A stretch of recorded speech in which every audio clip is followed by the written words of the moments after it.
दिल्ली में बीती रात एक लग्जरी कार में आग लग गई और बर्निंग कार में तब्दील हो गई। इसकी लपटें दूर से ही दिखाई दे रही थीं। अक्षरधाम मंदिर फ्लाईओवर के पास इस वॉल्वो कार में पहले तो चिंगारी उठी और फिर बोनट से धुआं निकलने लगा। ड्राइवर ने सूझबूझ का परिचय देते हुए कार को तुरंत किनारे लगा दिया। इसके साथ ही ड्राइवर और कार में बैठे एक और शख्स तुरंत कार से बाहर निकल गए। अचानक चिंगारी निकलने के बाद गाड़ी धू धू कर चल उठी। ड्राइवर की माने तो ये कार 5 से 6 साल पुरानी है। दिल्ली पुलिस और फायर विभाग की टीम कुछ ही मिनटों बाद घटनास्थल पर पहुंच गई, लेकिन तब तक कार करीब करीब जल चुकी थी। दिल्ली या दूसरी जगह पर सीएनजी की गाड़ियों में कई बार आग लगने की घटनाएं घटती हैं, लेकिन महंगी लग्जरी गाड़ियों में ऐसी घटनाएं कम ही होती हैं।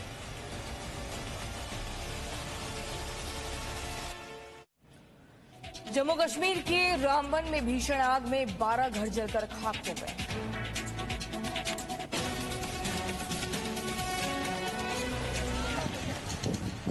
जम्मू कश्मीर के रामबन जिले में मंगलवार को एक बड़ा हादसा हो गया। रामबन के रिहायशी इलाके में भीषण आग लग गई। आग लगते ही इलाके में अफरा तफरी मच गई।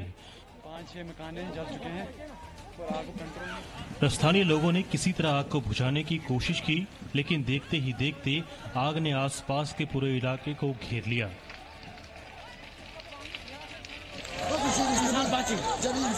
तस्वीरें देखकर अंदाजा लगा सकते हैं कि यह हादसा कितना भयावह था।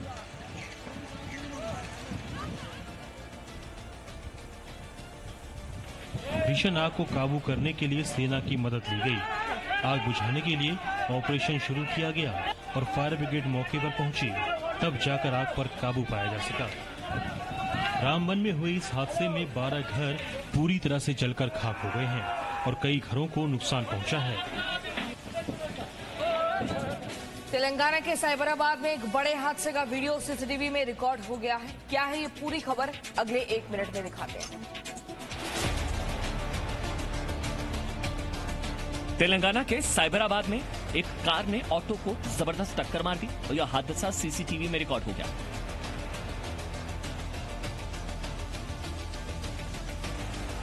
हादसे का सबसे पहला सीसीटीवी वीडियो देखिए। इसमें एक ऑडी कार सड़क पर चल रहे ऑटो को टक्कर मारते हुए दिखाई दे रही है। अब जरा करीब से इस हादसे का वीडियो देखिए कि ये एक्सीडेंट कितना खतरनाक था। हादसे के वक्त बारिश हो रही थी, सड़कें गीली थी। टक्कर लगते ही ऑटो कई बार घुमा और उसके परखच्चे उड़ गए। गाड़ी की रफ्तार तो तेज थी ही, साथ में ड्राइवर भी नशे में था। इस हादसे में ऑटो में बैठे शख्स की मौत हो गई है। तेलंगाना पुलिस ने ऑडी ड्राइवर और उसके साथियों के खिलाफ गैर इरादतन हत्या का मामला दर्ज कर लिया है। साइबराबाद पुलिस ने अपने ट्विटर हैंडल से इस हादसे का वीडियो शेयर किया और लोगों से ट्रैफिक नियमों का पालन करने की अपील की। बिहार में कई नदियों में उफान से स्थिति चिंताजनक बनी हुई है। इसी पर पूरी खबर अगले 1 मिनट में दिखाते हैं।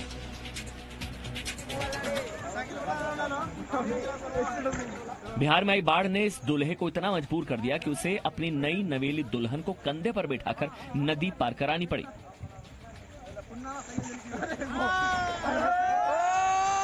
दुल्हन ने यह भी नहीं सोचा होगा कि ससुराल पहुंचने के लिए उसे इतनी जद्दोजहद करनी पड़ेगी। ये घटना बिहार के किशनगंज जिले की बताई जा रही है, जहां नदी पर पुल नहीं होने की वजह से लोग जान को जोखिम में डालकर नदी पार करते हैं। किशनगंज की ये तस्वीरें सुशासन बाबू के विकास के दावों की पोल खोल रही हैं। उधर लगातार हो रही बारिश से कोसी नदी भी उफान पर है। कोसी नदी के कटाव से रामपुर गांव के दर्जनों घर प्रभावित हुए हैं। लोग अपने घर का सामान ऊंची और सुरक्षित जगहों पर पहुंचा रहे हैं। पटना में गर्दनीबाग अस्पताल, सिविल सर्जन ऑफिस, टीका केंद्र पर भी पानी भर गया, जिसे निकालने के लिए पंप सेट का सहारा लिया जा रहा है। अब भारत में ही गाड़ियों का टेस्ट और मूल्यांकन किया जा सकेगा। भारत में एशिया का सबसे लंबा और दुनिया का 5वां सबसे बड़ा हाई स्पीड टेस्ट ट्रैक का उद्घाटन हो गया है। इस टेस्ट ट्रैक के बन जाने के बाद अब भारत में ही गाड़ियों का टेस्ट और मूल्यांकन किया जा सकेगा। इसके लिए उन्हें विदेश भेजने की जरूरत नहीं होगी। इसके अलावा यहाँ विदेशों से आने वाली गाड़ियों का मूल्यांकन भी किया जा सकेगा। इंदौर के पीथमपुर में बने इस हाई स्पीड टेस्ट ट्रैक का भारी उद्योग और सार्वजनिक उद्यम मंत्री प्रकाश जावड़ेकर ने उद्घाटन किया। यहाँ सभी प्रकार के वाहनों के टेस्ट के साथ प्रोडक्ट लॉन्च और सुपर कार रेसिंग जैसे आयोजन भी हो सकेंगे।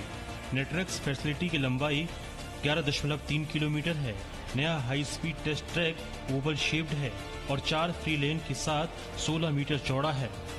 नए ट्रैक को 250 किलोमीटर प्रति घंटे तक की न्यूट्रल स्पीड और सीधे पैच पर बिना किसी मैक्सिमम स्पीड के साथ कर्व पर 375 किलोमीटर प्रति घंटे की मैक्सिमम स्पीड के लिए डिजाइन किया गया है। लद्दाख से लौटने के बाद रक्षा मंत्री ने पीएम को एलएसी के हालात की जानकारी दी। लद्दाख दौरे से लौटने के बाद रक्षा मंत्री राजनाथ सिंह ने प्रधानमंत्री नरेंद्र मोदी से मुलाकात की। पीएम मोदी के साथ रक्षा मंत्री की इस बैठक में गृह मंत्री अमित शाह और राष्ट्रीय सुरक्षा सलाहकार अजीत डोवल भी मौजूद रहे। सूत्रों के मुताबिक करीब 2 घंटे चली बैठक में रक्षा मंत्री ने प्रधानमंत्री मोदी को एलएसी यानी वास्तविक नियंत्रण रेखा पर मौजूदा हालात की जानकारी दी। बैठक में रक्षा क्षेत्र में भविष्य की चुनौतियों पर चर्चा की गई। साथ ही सुरक्षा बलों को आधुनिक सैन्य उपकरणों से लैस करने पर भी चर्चा हुई। वहीं chief of defence staff general Bipin Rawat ने मंगलवार को चीन से लगती सीमा पर एलएसी के करीब सेंट्रल सेक्टर में फॉरवर्ड पोस्ट का दौरा किया। उन्होंने सेना की तैयारियों का जायजा लिया और सैनिकों से बातचीत की। लोकल कमांडर्स ने सीडीएस को जमीनी हालात की जानकारी दी। एलएसी पर सुमदोह सेक्टर में उनका एक दिन का दौरा ऐसे समय में हुआ जब पूर्वी लद्दाख में टकराव के अनेक बिंदुओं पर भारत और चीन की सेनाओं के बीच सैन्य गतिरोध बना हुआ है।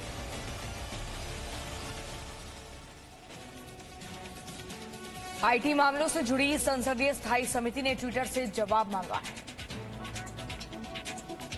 आईटी मंत्री रविशंकर प्रसाद और शशि थरूर के ट्विटर अकाउंट ब्लॉक किए जाने के मामले पर आईटी मामलों से जुड़ी संसदीय स्थायी समिति ने जवाब मांगा है। समिति ने ट्विटर से 2 दिनों के अंदर जवाब देने को कहा है। ट्विटर ने अमेरिकी कानून के तहत कॉपीराइट नियमों का हवाला देते हुए अकाउंट ब्लॉक कर दिए थे। सोशल मीडिया के दुरुपयोग के मामले में फेसबुक और गूगल के प्रतिनिधि मंगलवार को संसदीय स्थायी समिति के सामने पेश हुए। सूत्रों के मुताबिक समिति के सामने गूगल ने माना कि वो लोगों की कुछ बातें सुनता है लेकिन संवेदनशील बातें नहीं। समिति ने गूगल से सवाल किया कि कैसे तय हो कि संवेदनशील बात कौन सी है। समिति ने आईटी मंत्रालय को बुलाने का फैसला किया है ताकि गूगल की गतिविधि पर संज्ञान लिया जा सके। वहीं संसदीय स्थायी समिति ने जम्मू कश्मीर और लद्दाख को भारतीय नक्शे से गायब करने पर भी आपत्ति जताई। सूत्रों के मुताबिक ट्विटर को नोटिस भेजकर जवाब देने को कहा जाएगा। ट्विटर पर पॉक्सो एक्ट और आईटी एक्ट के तहत केस दर्ज किया गया है।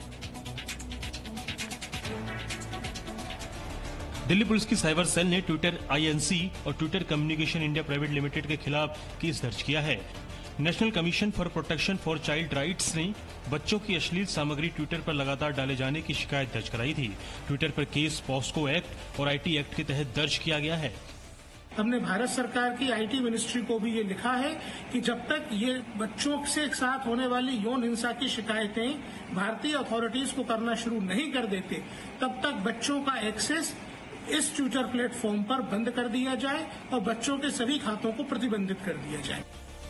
वहीं भोपाल साइबर सेल ने ट्विटर इंडिया के मैनेजिंग डायरेक्टर मनीष माहेश्वरी के खिलाफ भारत का गलत नक्शा दिखाए जाने के मामले में एफआईआर दर्ज किया है। सामाजिक क्षेत्रों के लोगों ने, राजनीतिक क्षेत्रों के लोगों ने धारा 505/2 का अपराध सीओ जो है मनीष माहेश्वरी जी के बारे में किया। ड्रोन के 2 हमलों के बाद भी जम्मू में 3 और ड्रोन्स की संदिग्ध गतिविधि पाई गई। एयरफोर्स स्टेशन पर हमले के बाद जम्मू में लगातार तीसरे दिन संदिग्ध ड्रोन देखे गए। देर रात कालूचक कुंजवानी में मिलिट्री स्टेशन के पास 3 ड्रोन्स की संदिग्ध गतिविधि पाई गई। थ्रेट बहुत सीरियस थ्रेट है, यह टेक्नोलॉजिकल थ्रेट है, इसको टेक्नोलॉजी के थ्रू भी हम लोग रिस्पॉन्स करेंगे। एयरफोर्स स्टेशन के अंदर हमले की जांच का जिम्मा एनआईए को सौंपा गया।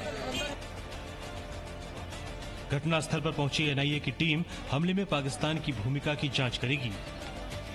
एनआईए के अलावा एनएसजी का बम स्क्वाड दस्ता और दिल्ली पुलिस के स्पेशल सेल के अधिकारी भी जांच के लिए एयरफोर्स स्टेशन पहुंचे। भारत ने ड्रोन से अटैक का मुद्दा संयुक्त राष्ट्र में उठाया। यूएन में हुई काउंटर टेररिज्म एजेंसियों की उच्च स्तरीय कॉन्फ्रेंस में बिना नाम लिए पाकिस्तान को घेरा। आतंकी गतिविधियों में ड्रोन के इस्तेमाल को गंभीर खतरा बताते हुए दुनिया को चेताया।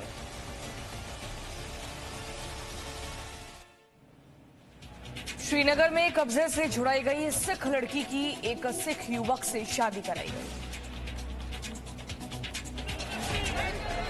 कश्मीर में सिख लड़कियों के जबरन धर्मांतरण और शादी कराने के मामले में केंद्र सरकार ने कार्रवाई का भरोसा दिया है।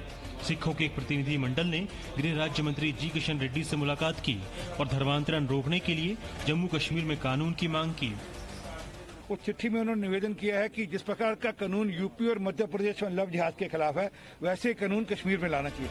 इससे पहले श्रीनगर में कब्जे से छुड़ाई गई सिख लड़की की एक सिख युवक से शादी कराई गई। शादी दोनों परिवार की रजामंदी से हुई। इसके बाद लड़की को दिल्ली लाया गया। ये आगे दूसरी लड़की जो है धनमीत कौर, उसको भी वापस लेके आएंगे। ये एक प्रोपोगंडा किया जा रहा है। पहले इसके साथ भी यही किया गया, मनमीत के साथ भी। वहीं यूपी में धर्मांतरण रैकेट की जांच में विदेशी फंडिंग के खुलासे पर गृह राज्य मंत्री ने कहा कि कानून के मुताबिक कड़ी कार्रवाई होगी। यूपी में जबरन धर्मांतरण के 34 मामलों की जांच चल रही है। मामले में मौलाना उमर गौतम समेत अब तक 5 आरोपी गिरफ्तार हो चुके हैं।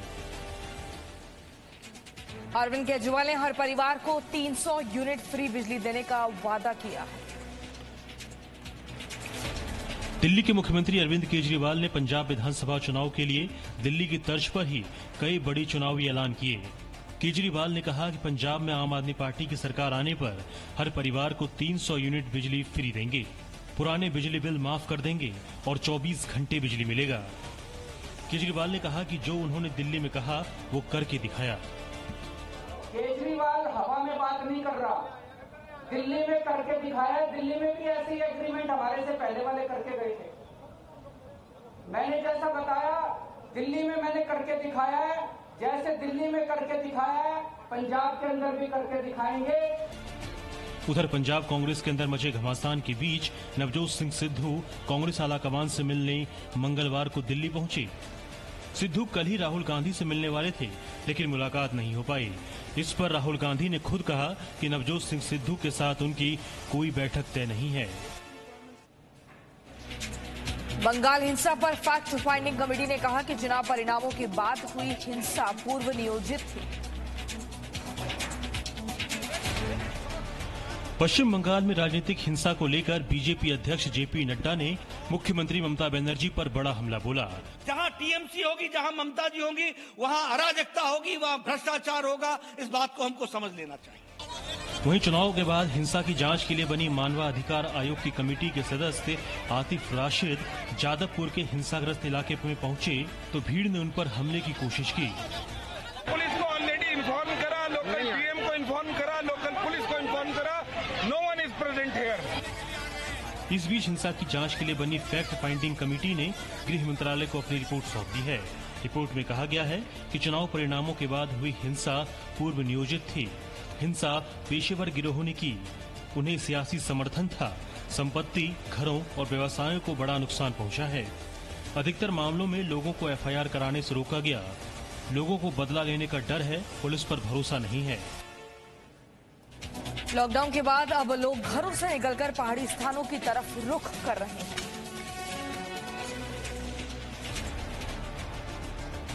एक तरफ कोविड-19 की निराशा और दूसरी तरफ गर्म मौसम, ये दोनों हालात इन दिनों पर्यटकों को पहाड़ों पर खींच ले जा रहे हैं और यही कारण है कि शिमला के पास नारकंडा में पर्यटकों की भीड़ उमड़ पड़ी है। हिमाचल प्रदेश में समुद्र तल से 11,000 फीट से अधिक की ऊंचाई पर हाटू चोटी है। नारकंडा से इस चोटी को देखना काफी रोमांचक होता है। करीब 1.5 साल से अधिक समय से लॉकडाउन के बाद पर्यटकों को यहाँ आना काफी अच्छा लग रहा है। तो 1.5 साल बाद हमें मौका मिला है, तो हम लोग हिमाचल की वादियों में आए हैं और ये नारकंडा जो कि बहुत ही खुशहाल और यहाँ पे वातावरण बहुत ही बढ़िया है। बहुत अच्छा लग रहा है। मतलब बहुत अच्छा एक्सपीरियंस रहा है। मतलब घर में बंदी हो गए थे जैसे बिल्कुल। तो लंबे समय से घरों में कैद पर्यटक निकलने लगे हैं और गर्मी के कारण सीधे पहाड़ों पर पहुंच रहे हैं। इससे बंद पड़े पर्यटन व्यवसाय से जुड़े लोगों की आशाएं जगी है। उम्मीद तो जगी है, देखते हैं क्या होगा। पटना में प्रदर्शनकारी अभ्यर्थियों पर पुलिस ने लाठीबाजी है।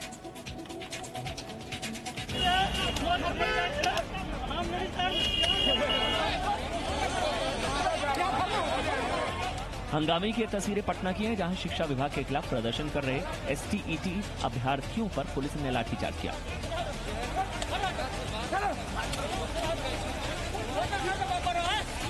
STET अभ्यर्थियों ने शिक्षा मंत्री विजय चौधरी के घर का घेराव किया, जिसकी वजह से ट्रैफिक ठप हो गया। पुलिस ने अभ्यर्थियों को आगे बढ़ने से रोका, लेकिन वो नहीं माने, जिसके बाद उन्हें रोकने के लिए पुलिस को मजबूरन लाठीचार्ज करना पड़ा।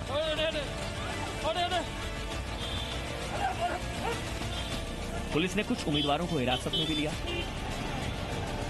साथ ही महिला अभ्यर्थियों के साथ भी सख्ती बरती। पुलिस के बर्ताव से उम्मीदवारों समेत महिलाओं में भी गुस्सा है। आरजेडी के अध्यक्ष तेजस्वी यादव ने नीतीश सरकार को लाठी वाली सरकार बता दिया। तेजस्वी यादव ने कहा कि नीतीश सरकार छात्र छात्राओं पर लाठीचार्ज करवाती है। देश में कोरोना के केस लगातार घट रहे हैं। इस पूरी खबर को अगले 1 मिनट में दिखाते हैं। देश में कोरोना के ग्राफ में तेजी से गिरावट जारी है। मई में आए पीक से अब 91% मामले कम हो गए हैं। 24 घंटे में 37,566 नए मामले आए। वहीं मरने वालों की संख्या 907 रही। देश में अब एक्टिव केस 5,52,000 से थोड़ा ही ज्यादा है। वहीं मई में एक्टिव कोरोना मामले करीब 37 लाख तक हो गए थे। पैंडेमिक की सिचुएशन में सुधार है। अभी भी हम देख रहे हैं कि 111 जिले हैं जिनमें 100 से ज्यादा डेली केसेस आ रहे हैं। कोरोना के कम हो रहे मामलों के बीच एक्सपर्ट पैनल की नजर डेल्टा प्लस वेरिएंट पर भी है। हमारे पास साइंटिफिक डेटा अवेलेबल नहीं है कि ये किसी को डेल्टा के ऊपर ट्रांसमिसिबिलिटी बढ़ाता है या कि सिवियरिटी ऑफ डिजीज बढ़ाता है। 12 राज्यों में डेल्टा प्लस वेरिएंट के अब तक 51 मामले सामने आए हैं। Presenting B News app, available on Google Play and App Store. Download it now.